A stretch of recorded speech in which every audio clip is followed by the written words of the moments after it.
It's official. I've been taking creatine consistently every single day for 3 months now. And over that 3 month period, I've gained about 10 pounds of muscle. My voice has dropped about 3 octaves, and I've burned 20 pounds of body fat. I'm just kidding.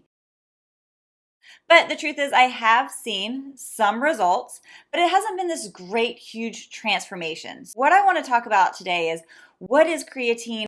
Is it something that you should be taking? What are the results that I've seen? What are the side effects? But first off, I should probably say, obviously, creatine is not a new thing, right? It's been around for a really long time. So why is it that as a personal trainer, I've just now started taking it consistently? I'll be honest, this is not the first time I've taken creatine. I actually took it in my early 20s when I first got into strength training. I wanted to do everything that I could. And at the time, I was like, oh my gosh, creatine, this is going to be the answer to help me build muscle mass. But at the time, I didn't have the money to buy it consistently because taking supplements, you got to keep on it. And I wasn't seeing the results that I expected. And at the time, I thought that I was doing everything that I should. And I was like, I guess it just doesn't work for me. I thought that I was a quote unquote hard gainer. And I felt like, oh, I'm not seeing the results that I want. So I just can't build muscle mass. Now, looking back, I realized I just wasn't training efficiently and hard enough, because even if you are taking creatine, you still got to put in the work to use the creatine that you're putting in. I didn't stick with it for very long, and then I have wanted to do it over the past couple of years, but my husband and I have been experimenting a lot with nutrition. He's had some gut issues, and so I wanted to make sure that the changes that we are making in our diet were what was causing certain side effects. And I didn't want to interfere with anything with our quote unquote experiments that we were going through, especially in the past year to 2 years. So I kind of waited for all of that to subside as to really nail down what works for our nutrition, well, his nutrition. And then I figured I would put in any other variables, which included creatine. I figured now is the right time to get on creatine and experiment. So I started taking creatine exactly 3 months ago at the beginning of March, April, May. Yeah, beginning of March. I had to do the math in my head. And I did see some pretty cool results, not from the get-go. And I need to also really stress that if you are thinking about getting onto creatine or any supplement for that matter, with the idea of thinking this is going to be the answer, this is going to solve my problems, this is going to transform my body, my life, whatever the case may be, let's go ahead and put those ideas out the window right now. Because if you don't have all the other elements in place for a healthy lifestyle and to be able to hit your results, then it doesn't matter what kind of supplement you take. It's not going to have this huge effect that you want.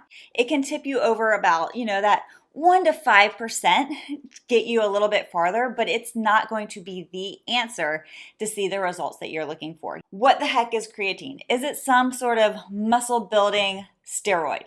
No, creatine is a natural compound that is found mostly in meat. We do get it in our daily life with our nutrition, and it is stored in our muscle and in our brain. And basically what happens is creatine helps to create what's called ATP, which is an energy source for our muscle, and it is also an energy source for our brain. It is actually the most studied supplement, with over 75% of the studies showing that there are benefits to taking it. Now, the other 25%, that could just be poor experiment controls or poor just experimentation in general. Who's to say? I'm not going to go through all of the data and all the research that has been done, but there is enough support out there to show, yeah, maybe creatine might be a good idea for most people. Now, are people normally deprived of creatine? Are most people not getting enough? Most people get about 1 gram per day in their diet, which is the recommended amount, but it is not enough to get the benefits that a lot of the research are showing that creatine can have.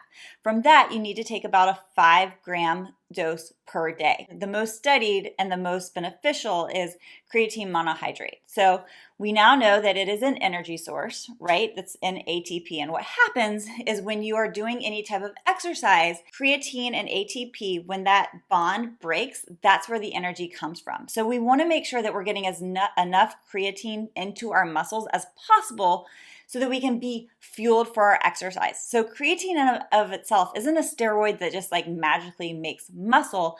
what it does is it provides us with more energy to be able to maybe go for an extra set with your workout, run a little bit farther during your cardio workout, maybe lift a little bit extra reps in that next set. Maybe instead of going to 8 reps, all of a sudden you're able to get to 10 reps. Maybe you have just a little bit more strength where last week you were stuck at using 12 pounders for, I don't know, a curl, and this week you're able to do 15. So it can help us with progression overload to be able to just get that little bit. So that's what I'm saying is if you're not putting in the work, then it's not going to do anything for you.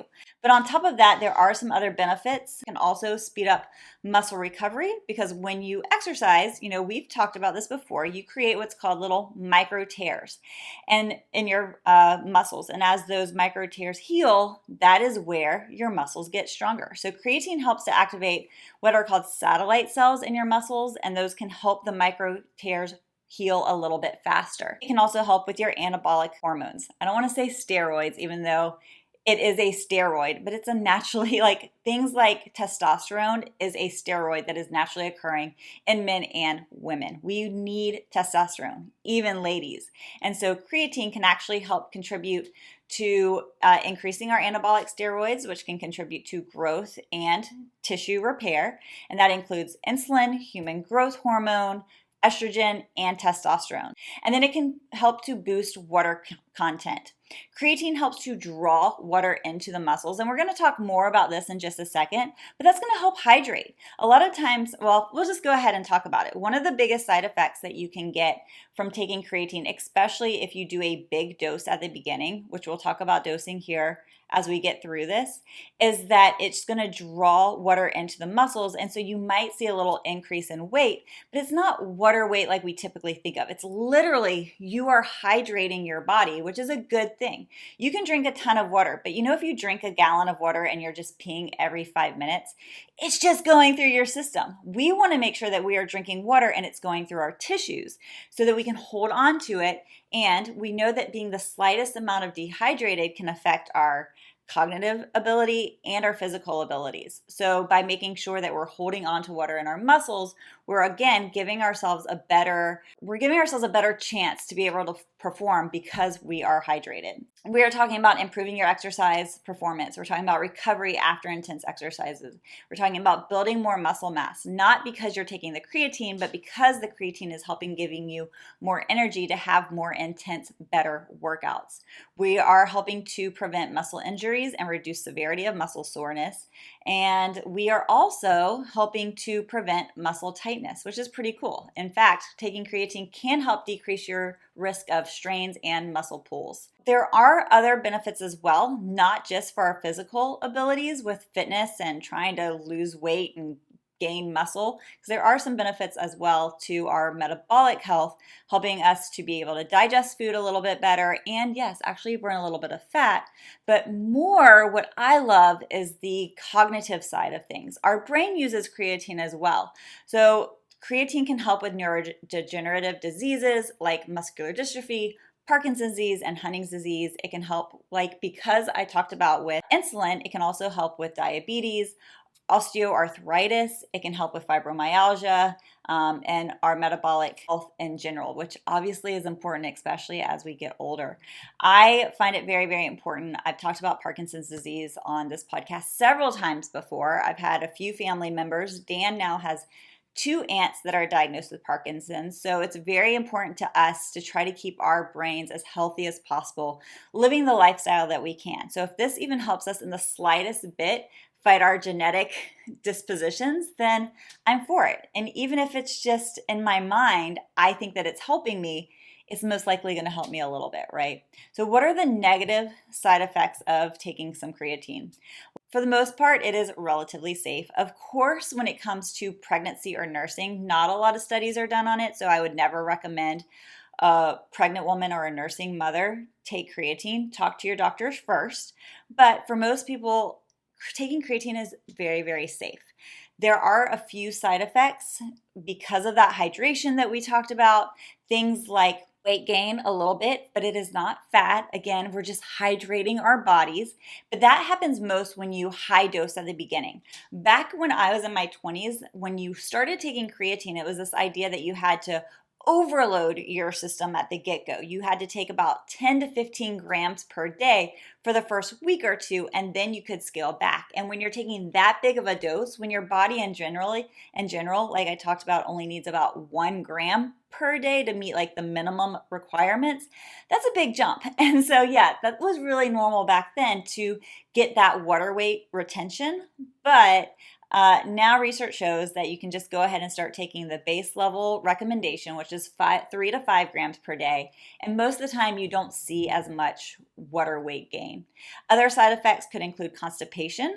Because all that water is being drawn to your muscle, you might feel that you are very, very thirsty. So it is really important to make sure that you are drinking enough water. For me personally, I'll go ahead and start talking about some of the things that I notice is that I all of a sudden, probably after the first 2 weeks, realized that I had this insatiable thirst because I wasn't drinking enough water. My mouth felt like cotton, my lips were dry, and I had a little bit of constipation as well, which all came back to making sure that I drank enough water. And once I started upping that, then it got a lot better. And that helped because the temperatures were rising, and whenever it gets hot outside, I'm just naturally more thirsty anyways. So that made it a lot easier.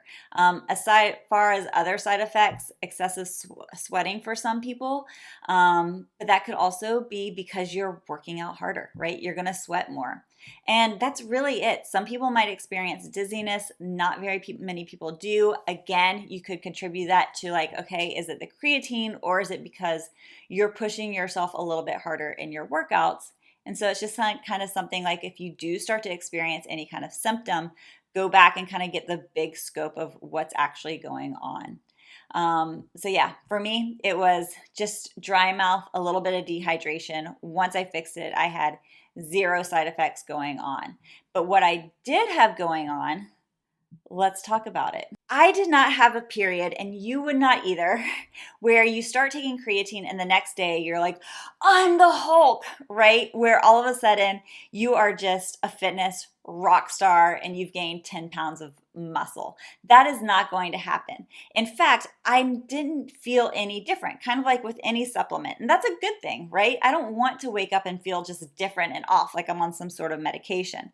What I noticed is when I would go to start doing my workouts where I was just like, wow, I'm feeling really in shape today, or I'm not as tired as I thought that I would be. And then all of a sudden, about 2 months in, it hit me where I was like, oh, yeah, I'm taking creatine. Maybe that's what's going on, right? And so I actually did an assessment workout. I'm a big fan of doing assessment workouts so that you can actually see if you are on track with your training to make progress. I had a strength training program that we just finished. And at the start of it, I did an upper body assessment workout and a lower body assessment workout. I have been training long enough that getting PRs, sorry, y'all, I have a hair in my mouth. Getting PRs is a little bit on the harder side. And when I do follow a big training program, I am used to seeing improvements, right? Because I am practicing progressive overload and pushing myself.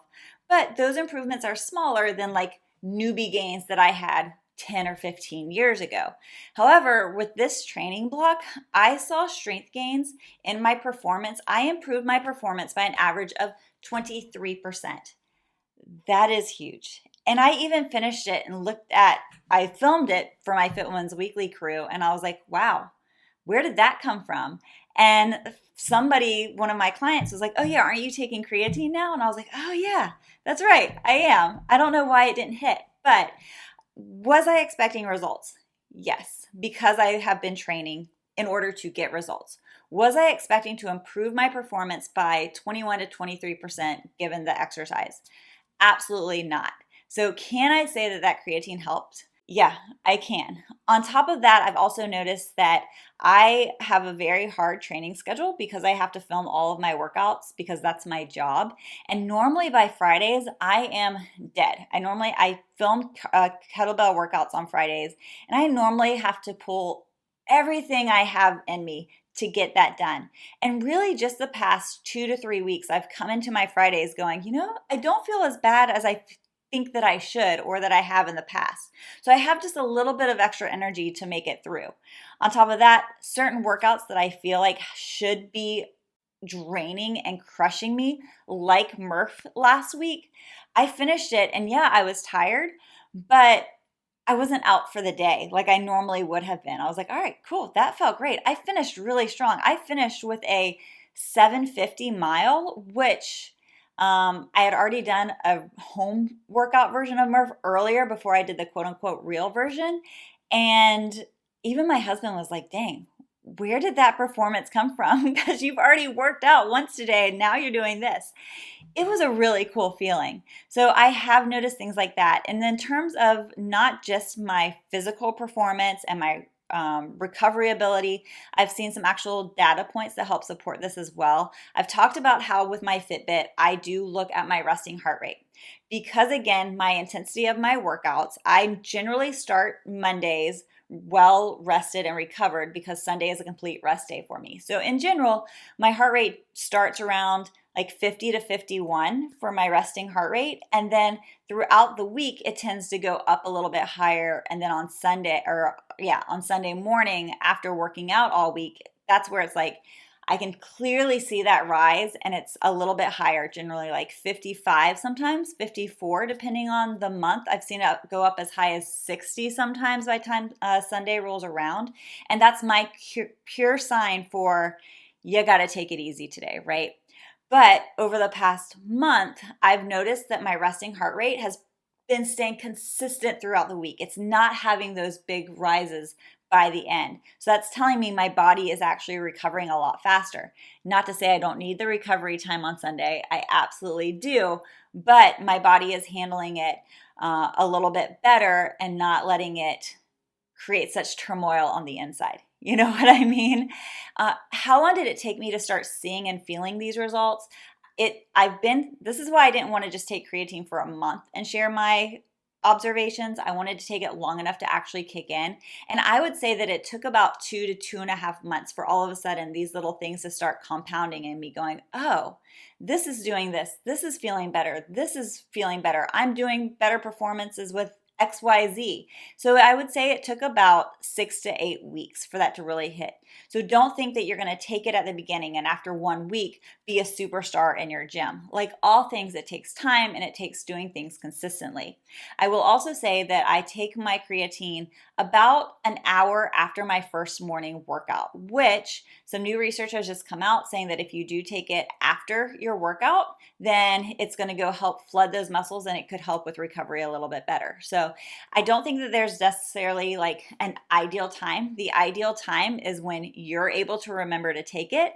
But if you're able to, maybe try to take it within 30 to 60 minutes after your first workout.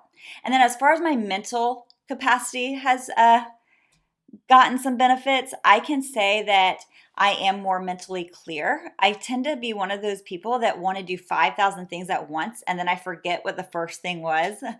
I don't have ADHD, I don't think, but I just am all over the place and it's hard for me to sometimes stay focused. And I've noticed that I've had better focus lately. I have had a reduction in my anxiety and in my depression, which is something that I've been battling off and on for about the past year now.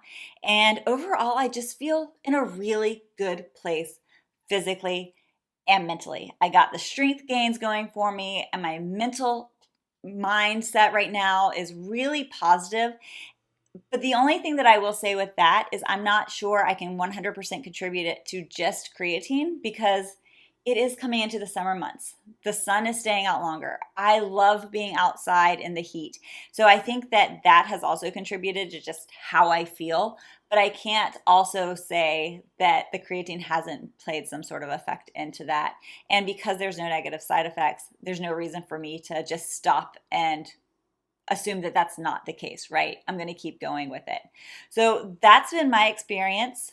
Again, if you think that this is going to be what changes your life forever, that is not going to be the case. You have to make sure that you're working out hard. You need to make sure that you are lifting in a progressive overload manner. You need to make sure with your cardio, you're doing the same thing. You can't just go out and run the same pace for 30 minutes every single day and expect to increase your cardio capacity. You need to make sure that you are putting in the work. You need to make sure you're still doing the things that you need to recover, such as fueling your body properly with the right nutrition. You need to make sure that you are sleeping. You need to make sure you're working on mobility and trying to decrease the stress in your life as much as you can.